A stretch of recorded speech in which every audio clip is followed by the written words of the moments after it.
तो चलिए दोस्तों वीडियो की शुरुआत करते हैं। सबसे पहले कंपनी की बात करते हैं। पहली कंपनी का नाम है टाटा टेक्नोलॉजीज इंडिया लिमिटेड।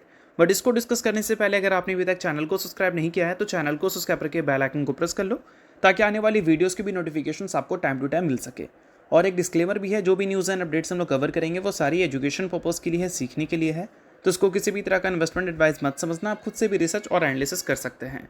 तो चलिए दोस्तों वीडियो की शुरुआत करते हैं। सबसे पहले बात कर लेते हैं टाटा टेक्नोलॉजीज से रिलेटेड कुछ इंपॉर्टेंट न्यूज़ एंड अपडेट्स के बारे में। आज के दिन ये कंपनी काफ़ी ज़्यादा चर्चे में थी। चर्चे में रहने का सबसे बड़ा कारण था कंपनी का परफॉर्मेंस। आज के दिन इस कंपनी में 7% तक की तेज़ी हमें देखने को मिली, और ये 7% की तेज़ी तब दिखी जब ये कंपनी में टॉप लेवल से 4-5% की प्रॉफिट बुकिंग हमें देखने को मिला था। अगर वो प्रॉफिट बुकिंग देखने को नहीं मिलता तो इसलिए 11-12% तक की तेज़ी आज के दिन टाटा टेक्नोलॉजीज़ में हमें देखने को मिल जाती। अब इस तेज़ी का सबसे बड़ा कारण है कंपनी का Q4 के अर्निंग्स। और Q4 के अर्निंग्स मार्केट को इतना ज़्यादा सरप्राइज़ की है कि टाटा टेक्नोलॉजीज़ में काफ़ी शानदार तेज़ी दिखी है। और मार्केट Q4 से इसलिए सरप्राइज़ हुई है क्योंकि पिछले 3 साल से टाटा टेक्नोलॉजीज़ अपने अर्निंग्स को ग्रो करने में काफ़ी ज़्यादा स्ट्रगल फेस कर रही थी।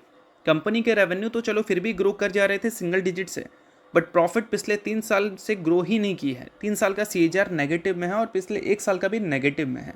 और ऐसे टाइम पे कोई कंपनी अच्छे मार्जिन से रेवेन्यू, प्रॉफिट, इबिटा ग्रो कर ले तो ऑब्वियस सी बात है कि मार्केट आपको चीयर करेगी, और वही चीज़ टाटा टेक्नोलॉजीज़ ने देखा भी है। अब चलो कंपनी के अर्निंग्स को समझ लेते हैं। तो टाटा टेक्नोलॉजीज़ ने जो नेट प्रॉफिट रिपोर्ट किया वो 204 करोड़ का था। अगर हम पिछले साल के Q4 से कंपेयर करें तो ये हमें 8% से बढ़कर देखने को मिली है। यहाँ सिंगल डिजिट भी देखो कितना ज़्यादा मैटर किया है, क्योंकि पिछले कई साल से कंपनी के earnings year on year basis पे डी ग्रोथ शो कर रही थी। अब कंपनी ने 8% से सिर्फ ग्रो किया। इसी चीज़ को देखकर मार्केट ने चीयर दिखाया टाटा टेक्नोलॉजीज़ को लेकर।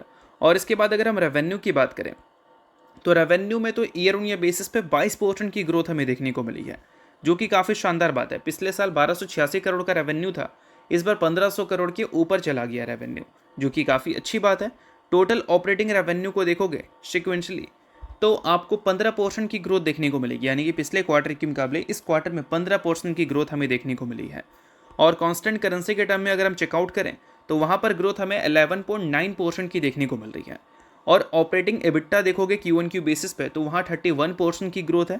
एबिट्टा मार्जिन्स पिछले बार 14.1% पे थे, जो कि इस बार बढ़कर 16% तक जा चुके हैं। और एडजस्टेड नेट इनकम की बात करें तो वो भी सिक्वेंशली 20% से हमें ग्रो करती हुई नजर आई है।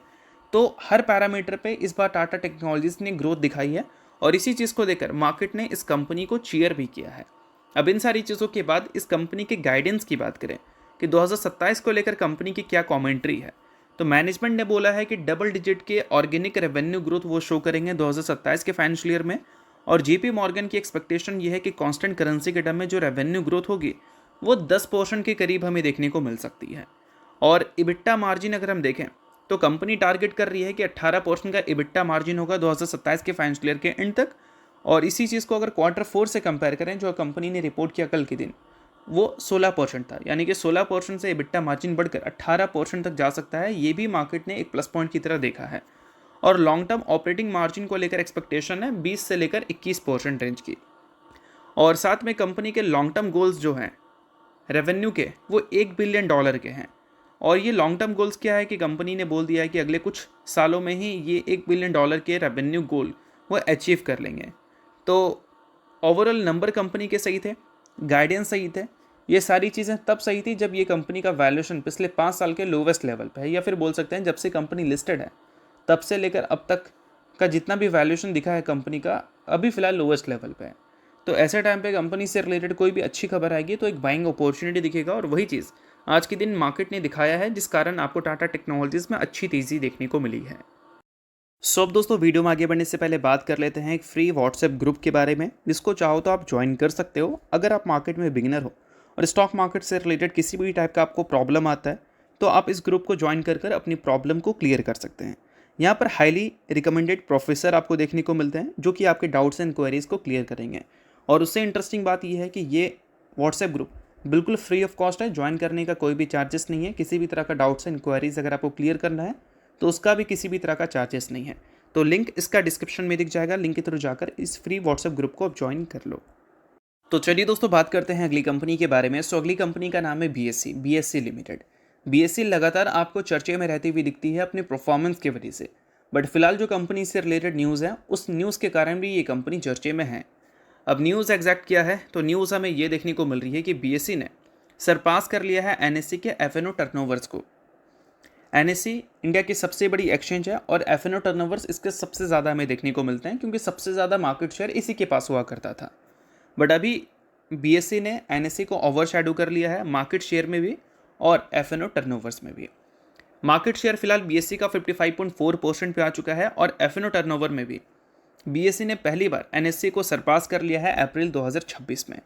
और इस चीज़ को चलो थोड़ा सा डिटेल में समझ लेते हैं। तो बीएसई का जो एफएनओ टर्नओवर रिपोर्ट हुआ है वो इस बार ज़्यादा इसलिए दिखा है एनएससी से क्योंकि बीएसई का मार्केट शेयर मार्च के महीने में 43.6 था और वही एनएससी का 56.4 था।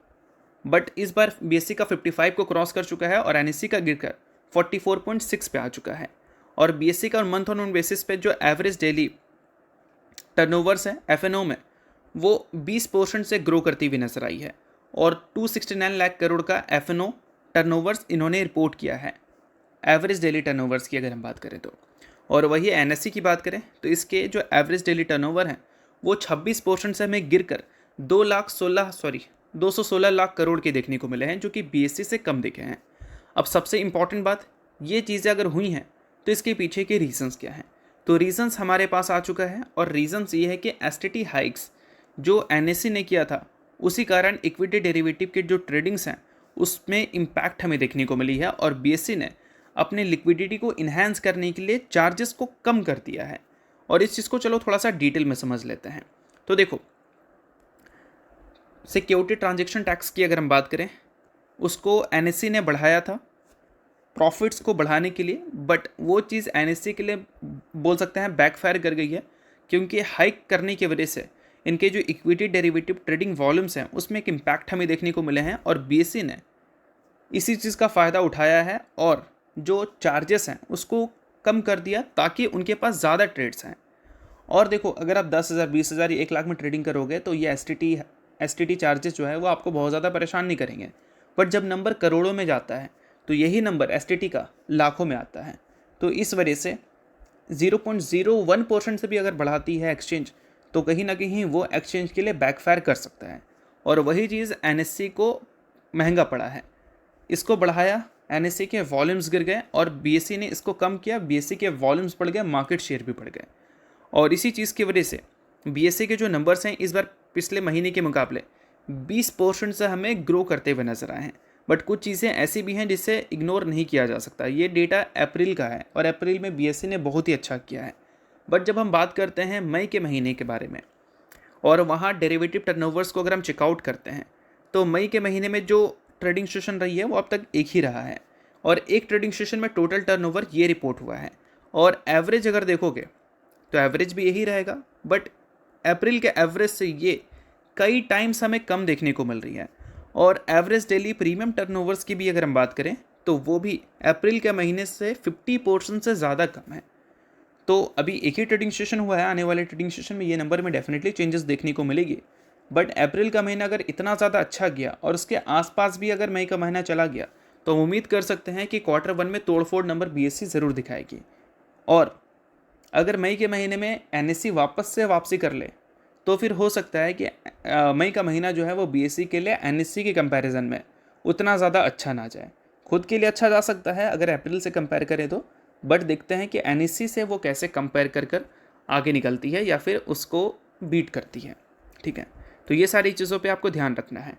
बाकी नेक्स्ट बात करें दोस्तों तो नेक्स्ट कंपनी है सिटी यूनियन बैंक, जिसने हाल ही में अपने अर्निंग्स को रिपोर्ट किया था। अर्निंग्स के साथ 1:3 की रेशियो में बोनस की अनाउंसमेंट की थी, साथ में कंपनी ने डिविडेंड की भी अनाउंसमेंट की थी। सो अगर आप इस कंपनी के शेयर होल्डर हैं तो बेशक इस न्यूज़ को नोट कर सकते हैं। शेयर होल्डर नहीं है आप इग्नोर कर सकते हैं, न्यूज़ थी इस वजह से मैंने बता दिया, बाकी ये किसी भी तरह का रिकमेंडेशन नहीं है। तो होप करता हूँ ये वीडियो आपको अच्छा लगा होगा। लाइक कीजिए, पहली बार सब्सक्राइब कीजिए। वीडियो के लिए बहुत बहुत शुक्रिया।